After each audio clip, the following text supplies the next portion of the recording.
Beneath the waves of the Arabian Sea lies a mystery that blurs the line between history and mythology. A sunken city said to be the legendary kingdom of Lord Krishna. Ancient texts describe Dwarka as a dazzling city of gold and gems built by Krishna himself and later swallowed by the ocean after he departed from Earth. But recent underwater discoveries have revealed ruins, artifacts, and signs of a civilization that may date back thousands of years, raising a provocative question. The ocean keeps revealing new things. There might be a lot more underneath this. So the question is this ancient Dwarka? That's what we have to figure out. We've got to put this all together. Could this submerged city be the fabled Dwarka? In this video, we'll explore the evidence. Whoa, look at that! That is definitely man-made! The legends, and the extraordinary discoveries that bring this ancient mystery to life.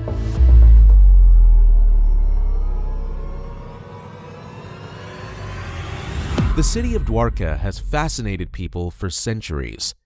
You might have heard about it in mythology as the ancient kingdom of Lord Krishna. But did you know that underwater explorations have revealed evidence of an ancient city off the coast of Gujarat? Archaeologists believe this city could date back as early as 2000 BC. The question that captivates everyone is whether these remains truly belong to the mystical Dwarka described in Hindu scriptures. In the stories, Dwarka was a magnificent city built by Krishna himself. It's said to have been reclaimed from the sea, with golden gates and towering buildings that symbolized its grandeur. Krishna left Mathura and established this city as his new capital, creating a safe haven for his people. But as the legend goes, Dwarka sank into the Arabian Sea after Krishna departed from the world, marking the end of an era and the beginning of the Kali Yuga. It sounds like a tale too extraordinary to be true, doesn't it? Yet, the discoveries underwater make you wonder if there's more to the story. Over the years, researchers and archaeologists have tried to uncover the truth. It started as early as the 1930s with small investigations, but the first major excavation didn't happen until 1963. That's when teams began finding remnants that pointed to an ancient settlement. Stone blocks, pillars, and even fortified foundations were uncovered in the depths of the Arabian Sea. These findings suggested the existence of a city that might have once stood where the modern-day town of Dwarka now exists. In the 1980s, marine archaeologists made even more exciting discoveries. Using advanced technology, they mapped parts of the seabed and found signs of a well-planned city. They found stone anchors, irrigation channels, and pottery that seemed to date back thousands of years. Some of these artifacts were even older than the Harappan civilization, placing them in the mid-2nd millennium BC. This makes you think, could this city be the legendary Dwarka mentioned in the Mahabharata? Not everyone agrees. Some experts argue that these structures could simply be natural formations or that their dates don't align perfectly with the timeline of Krishna's life. Others believe the discoveries are proof of a bustling trade center rather than a divine kingdom. Dwarka, after all, means gateway, and it served as a significant hub of trade with West Asia. Researchers even found evidence of conch shell harvesting and other marine resources that ancient settlers might have relied on for trade and sustenance. One of the most intriguing finds is on Bet Dwarka, an island about 30 kilometers northeast of the Dwarkadish temple. This island has yielded a treasure trove of artifacts, including pottery and tools. Carbon dating shows that these items come from the same era as the underwater structures, strengthening the argument for Dwarka's historical reality. The city's remains also tell a story of sophistication. The fortified walls and irrigation systems suggest that this was no ordinary settlement. It was carefully planned, with systems in place to manage water and protect its inhabitants. Could these features match the descriptions of Krishna's golden city from the scriptures?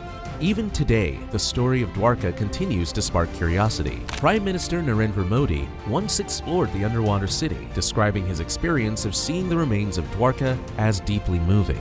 For many, including historians and devotees, the idea that these ruins could connect to Krishna is incredibly powerful. But here's the mystery. Was this city truly the Dwarka of mythology, or was it simply an ancient trade hub swallowed by the sea?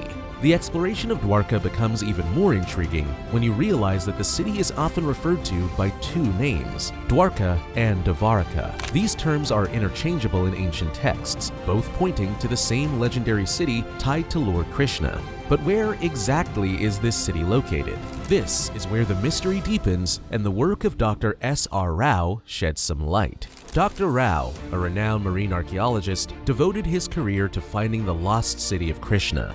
His search initially led him to Bet Dwarka, an island overlooking the Bay of Kutch. What he discovered there was remarkable. 6 layers of foundation beneath the surface, suggesting that the city was thousands of years old. However, the legend spoke of a city submerged undersea, so Dr. Rao expanded his search offshore. It was in the surrounding waters that he found sunken ruins, remnants of a structure that seemed to match descriptions of Dwarka. Stone anchors, pottery, and other artifacts were recovered, sparking excitement among researchers and historians. But Dr. Rao didn't stop there. He moved his search to the Gulf of Kambat, also known as the Bay of Cambay. What he found there was even more astonishing. A city the size of Manhattan, lying 36 meters underwater. The age of this submerged city has been the topic of intense debate. Based on the depth and geological evidence, Dr. Rao estimated that it could be around 7,500 years old. Other studies suggest that it might date back even further, possibly to the Younger Dryas period around 12,500 years ago. If that's true, it would place Dwarka in an era far older than the timelines typically associated with Indian history. The discoveries don't stop at structures. Artifacts like stone tools, wooden implements, and pottery were brought to the surface. These finds set the archaeological world abuzz, raising more questions than answers. The tools and objects seemed primitive compared to the grandeur described in the texts, leading researchers to wonder if the people who left these tools behind had merely stumbled upon a city that was already ancient. The legends of Dwarka paint a picture of a city unlike any other. It was said to have been adorned with palaces made of gold, emeralds, and crystals, shining brilliantly like jewels. The descriptions go beyond mere luxury, suggesting that Dwarka held significant importance, not just as a city, but as a center of something much greater. Some researchers speculate that its location might have been tied to powerful energy currents beneath the Earth's surface, known as alpha lines. These energy points were thought to have a profound impact on the civilizations that built their cities above them. Adding to the mystery are the stories of catalysts and battles that led to Dwarka's destruction. The Mahabharata describes a fierce conflict involving Krishna and King Salva, which some believe could explain the city's submersion. Excavations have even uncovered a coin dating back to 9000 BC, further fueling speculation about the city's age and connection to the epic. One of the most fascinating aspects of the discoveries is how they align with the ancient texts. According to the Vedas, Dwarka was surrounded by water and connected to the mainland by bridges. This matches what researchers have found in the submerged ruins. Could these findings provide a clue to a deeper understanding of the stories passed down for thousands of years? The story of Dwarka becomes even more fascinating when we dive deeper into the details found in ancient texts. According to the Mahabharata and other Vedic literature, Krishna's dynasty, the Yadu dynasty, originally ruled from the city of Mathura. But when Mathura faced repeated attacks from demonic forces led by rival kings, Krishna took action to protect his people. He manifested a new city, Dwarka, situated on an island and connected to the mainland by a grand causeway. It was fortified and secure, becoming a safe haven for Krishna's family and followers. Dwarka wasn't just a city, it was described as a paradise. The texts speak of its beauty, gardens, courtyards, and buildings adorned with gold, emeralds, and crystals. Thousands of people lived there, surrounded by an atmosphere of peace and prosperity. But this tranquility didn't last. Dwarka became a focal point of fierce battles, many of which involved advanced weapons and devastating conflicts. When Krishna's mission on Earth was complete, the texts say that he decided to leave this world and take his city with him. Dwarka was made to descend into the ocean, becoming unmanifest and disappearing from human sight. What remains are the ruins submerged beneath the Arabian Sea, ruins that still captivate researchers and believers alike. The wars surrounding Dwarka were anything but ordinary. Accounts in the Mahabharata describe weapons that seemed far too advanced for their time. Blinding lights brighter than 1,000 suns, heat so intense it turned sand into glass, and destruction that left cities and armies in ruins. These details sound eerily similar to descriptions of modern nuclear weapons. In fact, during the detonation of the first atomic bomb in modern history, Robert Oppenheimer famously remarked that it wasn't the first such weapon, it was simply the first in modern times.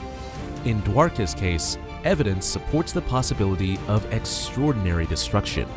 Vitrified stone and traces of glass in the sand suggest exposure to extremely high temperatures, far beyond what ancient civilizations were thought capable of generating. This has led many to wonder whether these weapons of mass destruction described in the texts were real and whether they contributed to Dwarka's downfall. The Mahabharata also recounts a dramatic war between Krishna and King Salva, who commanded his flying craft, or Vimana. These celestial chariots were used to launch powerful missiles capable of devastating entire regions. During their conflict, Salva launched an intense attack on Dwarka, raining projectiles from above. Krishna, in turn, used his own advanced weapons to destroy Salva's Vimana and defend the city. Could such a war have left the city vulnerable, leading to its eventual submersion? This brings us to one of the most debated aspects of Dwarka's history: its destruction. The texts say that the water consumed the city, but was it a natural event like a tsunami or rising sea levels? Or could it have been triggered by one of these advanced weapons? Researchers and historians have yet to reach a consensus, but the possibility of a catastrophic event tied to these descriptions keeps the mystery alive. Even today, the ruins of Dwarka hold secrets waiting to be uncovered. Artifacts recovered from the site, including tools, pottery, and coins, point to an advanced and thriving civilization. Carbon dating places some of these items as far back as 9000 BC, suggesting that the city existed during a time of immense historical and cultural significance. If these accounts are accurate, Dwarka represents not just a physical city, but a glimpse into a lost chapter of human history. Its connection to Krishna, its advanced technologies, and its ultimate fate make it one of the most compelling stories from the ancient world. The submerged ruins are a reminder of what once was and continue to inspire awe, curiosity, and reverence. As we unravel the mysteries of Dwarka, one thing is certain: this is more than just a myth. The ruins, artifacts, and the stories all point to a civilization that challenges our understanding of history. Could Dwarka have been home to advanced ancient technologies? Did the wars described in the Mahabharata leave lasting scars that we're only now beginning to uncover? The answers may still lie beneath the waves, waiting to be found.